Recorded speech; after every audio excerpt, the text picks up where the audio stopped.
வணக்கம். நீங்கள் இணைந்து கொண்டிருப்பது துளிரின் இரவு நேர பிரதான செய்திகளுடன். முதலில் தலைப்புச் செய்திகள். 2025 உயர்தர பரீட்சை பெறுபவர்கள் தொடர்பில் வெளியாகிய புதிய அறிவிப்பு. எரிபொருள் QR பிரச்சினைக்கு தீர்வு அறிமுகப்படுத்தப்பட்டது. வாட்ஸ்அப் இலக்கம். கொழும்பில் இருந்து கதிர்காமம் நோக்கி சென்ற பேருந்து கோர விபத்து, 4 உயிரிழப்பு, 40 பேர் படுகாயம். இலங்கை விமானப்படை வெளியிட்டுள்ள எச்சரிக்கை. நாவலின் திருமணத்திற்காக மின் கட்டண விசாரணை, உயர்நீதிமன்றம் வழங்கிய அதிரடி உத்தரவு. தொடர்பென விரிவான செய்திகள். 2025 ஆண்டுக்கான காப்போத உயர்தர பரீட்சை பெறுபவர்கள் எதிர்வரும் சிங்கள மற்றும் தமிழ் புத்தாண்டுகளுக்கு முன்னர் வெளியிடப்படும் என அறிவிக்கப்பட்டுள்ளது. குறித்த அறிவிப்பை பரீட்சைகள் ஆணையாளர் நாயகம் இந்திக குமார் லியனகே தெரிவித்துள்ளார். இதன்படி பெறுபவர்களை வெளியிடுவதற்கான தேவையான செயல்முறைகள் தற்போது நிறைவடையும் தருவாயில் காணப்படுவதாக தெரிவித்துள்ளார். மேலும் காப்போத சாதாரணதர பரீட்சை தாள்கள் தொடர்பான மதிப்பீட்டு பணிகள் ஏற்கனவே ஆரம்பிக்கப்பட்டு விட்டதாக ஆணையாளர் நாயகம் குறிப்பிட்டுள்ளார்.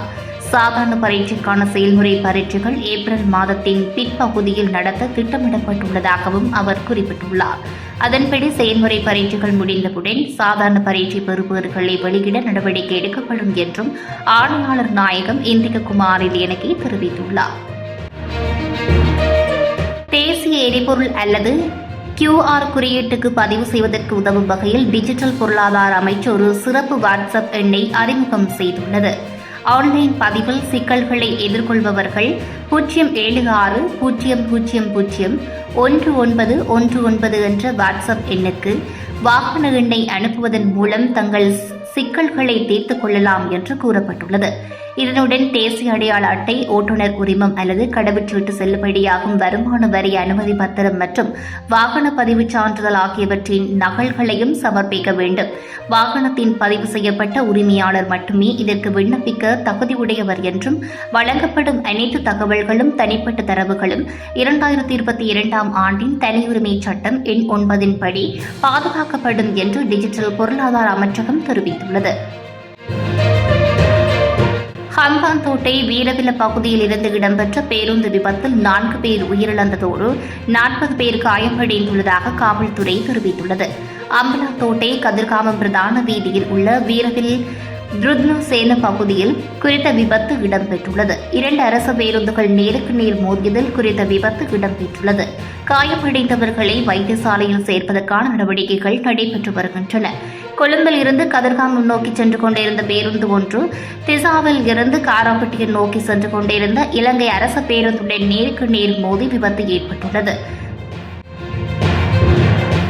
முறையான அனுமதி இல்லாமல் நாட்டில் ட்ரோன்களை பறக்க விடுவது தடை செய்யப்பட்டுள்ளது என உள்ளூர் மற்றும் வெளிநாட்டு நபர்களுக்கு நினைவூட்டி இலங்கை விமானப்படை ஒரு பொது அறிவிப்பை வெளியிட்டுள்ளது. அறிக்கையொன்றை வெளியிட்டுள்ள விமானப்படை, உயர் பாதுகாப்பு மண்டலங்களில் அனுமதி இல்லாமல் ட்ரோன்களை இயக்கி தனிநபர்கள் மீது இதற்கு முன்னர் சட்ட நடவடிக்கை எடுக்கப்பட்டுள்ளதாக குறிப்பிடப்பட்டுள்ளது. இந்த நிலையில் ட்ரோன்களை பறக்கவிட விரும்பும் எவரும் தற்போதுள்ள சட்டங்கள் மற்றும் விதிமுறைகளுக்கு இணங்க தேவையான அனுமதிகளை பெற வேண்டும் என்று அறிவிக்கப்பட்டுள்ளது. ட்ரோன் இயக்குபவர்களின் சட்ட சிக்கல்களையும் சிரமங்களையும் தடுப்பதோடு தேசிய பாதுகாப்பை பேணுவதையும் இந்த அறிவிப்பு நோக்கமாக கொண்டுள்ளதாக இலங்கை விமானப்படை மேலும் தெரிவித்துள்ளது. நாடாளுமன்ற உறுப்பினர் நாமல் ராஜபக்சவுக்கு எதிராக தாக்கல் செய்யப்பட்ட மனுவை ஜூலை 1 விசாரணைக்கு எடுத்துக் கொள்ள இலங்கை உயர்நீதிமன்றம் தீர்மானித்துள்ளது.